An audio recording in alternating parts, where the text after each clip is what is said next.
Welcome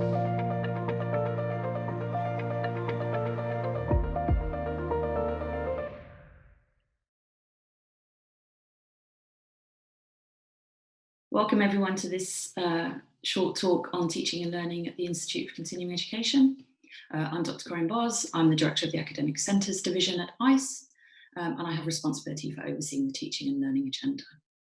The Academic Centres Division at ICE includes all of our award-bearing programmes, and that's our undergraduate and postgraduate courses in two areas. So we have the professional studies area and then creative writing, English literature, arts and sciences.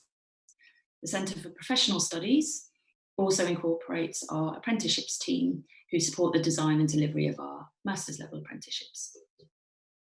All of our academic staff are part of the Academic Centres Division, and so is our Technology Enhanced Learning team, who are responsible for our portfolio of around 80 online courses. They're also responsible for supporting tutors and learners to engage with our virtual learning environment. The last part of our Academic Centres Division is our admissions team, who work to support students to take up places on our courses and join our community. So at ICE, we're focused on providing a learning environment that recognises our students are usually facing key transition stages in their lives. Learners may be accessing higher education for the first time or returning to higher education after a long break. They may be looking for courses that will support career progression or looking to change career completely. So our approach to teaching and learning is centred on the fact that learners will be studying on a part-time basis whilst juggling other significant responsibilities. In this academic year, the Institute has faced the disruptive challenge of COVID-19. It's forced us into our own transitional stage as we've moved our face-to-face and blended courses into a fully remote delivery.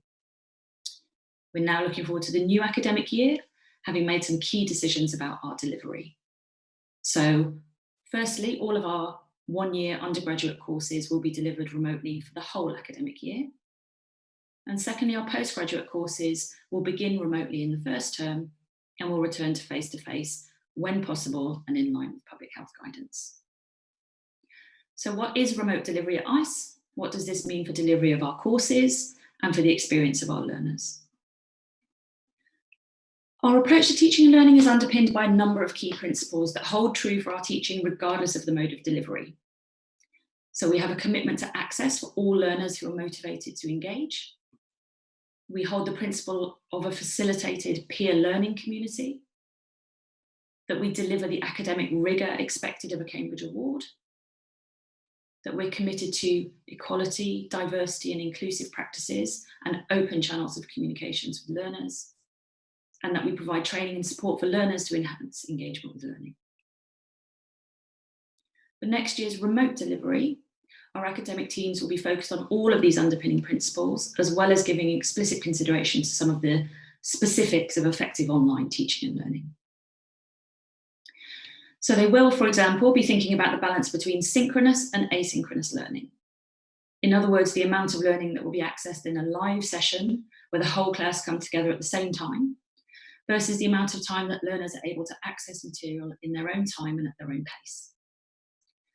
Course design will ensure the maximum amount of flexibility for our learners, who we know have competing commitments on their time.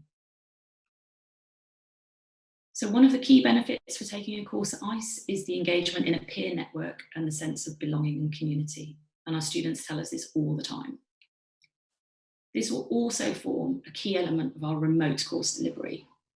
So alongside the academic content, learners will be able to engage in discussions and debates with academics and peers through the virtual learning environment.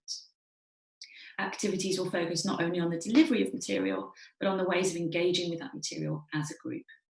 There are many platforms and tools that support this interaction, and learners can be assured that contact with tutors and their peer group is given as much focus as the course materials themselves. I also want to emphasise our approach to assessment. So the vast majority of courses at ICE are assessed by written assignments, presentations and portfolios, rather than the more traditional Cambridge exam format.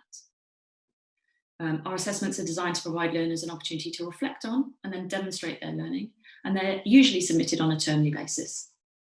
Tutors provide formative and summative feedback on assignments, and we would encourage learners to make the most of their peer learning community and seek the feedback of their peers on their work as well. We have many sources of support for learners when they undertake a course at ICE.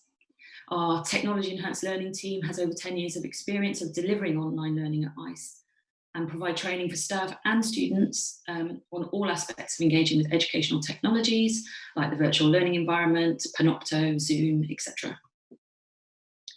Course directors and tutors are always on hand to respond to any queries, as are the programme administrators who will support learners throughout their courses.